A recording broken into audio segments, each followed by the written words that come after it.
I remember the quiet more vividly than the words. It was late, just past midnight, when I walked by the kitchen after grabbing a glass of water. She didn't realize I was there.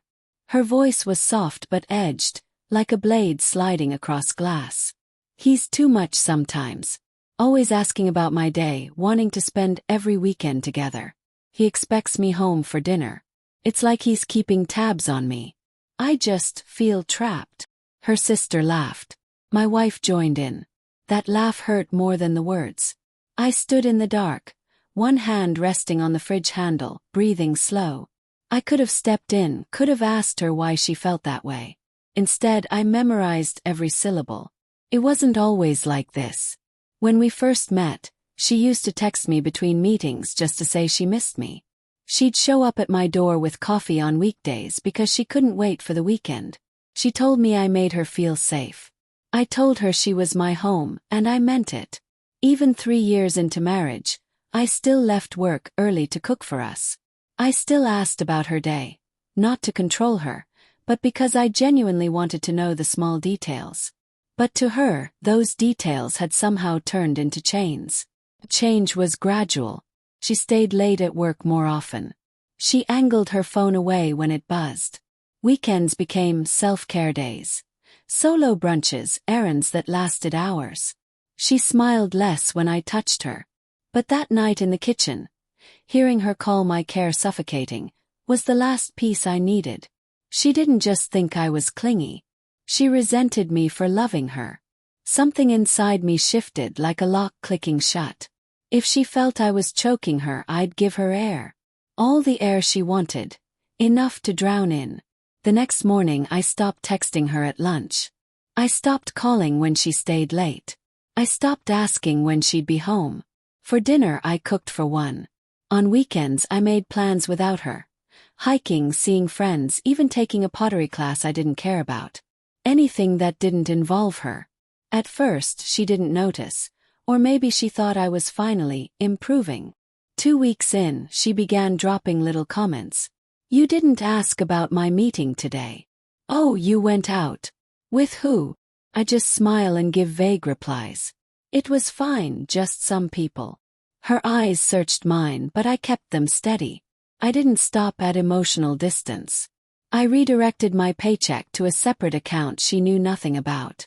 I removed my name from the joint credit card she loved to use.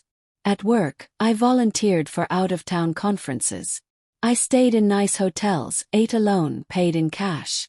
When she asked where I'd been, I simply said, busy. Busy became my favorite word. Changed passwords. I removed myself from the lease renewal.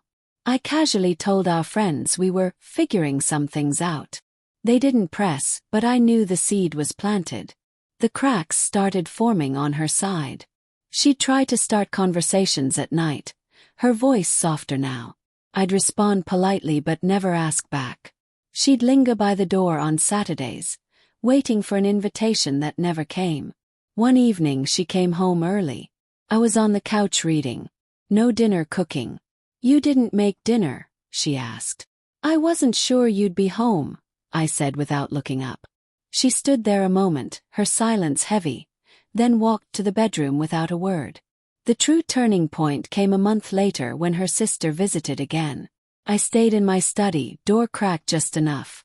I don't know what's going on, my wife said, her voice strained. It's like he doesn't care anymore. He barely talks to me. I feel like I don't even exist to him. This time her sister didn't laugh. There was only the hollow weight of my wife's confession. That's when I knew the reversal was complete.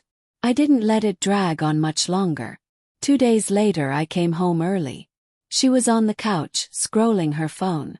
I set an envelope on the coffee table. Inside were the separation papers, already signed.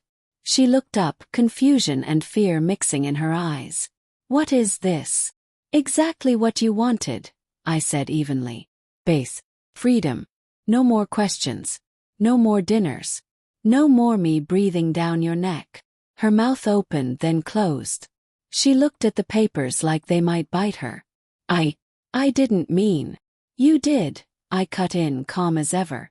You said I was too much. Listen. I adapted. And now I'm just giving you the rest. I went to the bedroom, picked up the bag I'd packed weeks earlier, and left without waiting for a reply. I never saw her cry. Maybe she did after I left. Maybe not. The last I heard, she told mutual friends she didn't see it coming. They said she seemed lost and asked if I wanted to explain. I just smiled. No need. She got exactly what she asked for. People think revenge has to be loud, that you need to yell, smash things, or burn bridges for all to see. They're wrong. The most satisfying revenge is silent. Giving someone precisely what they claim they wanted until they realize they never wanted it at all. And by the time they do, you're already gone.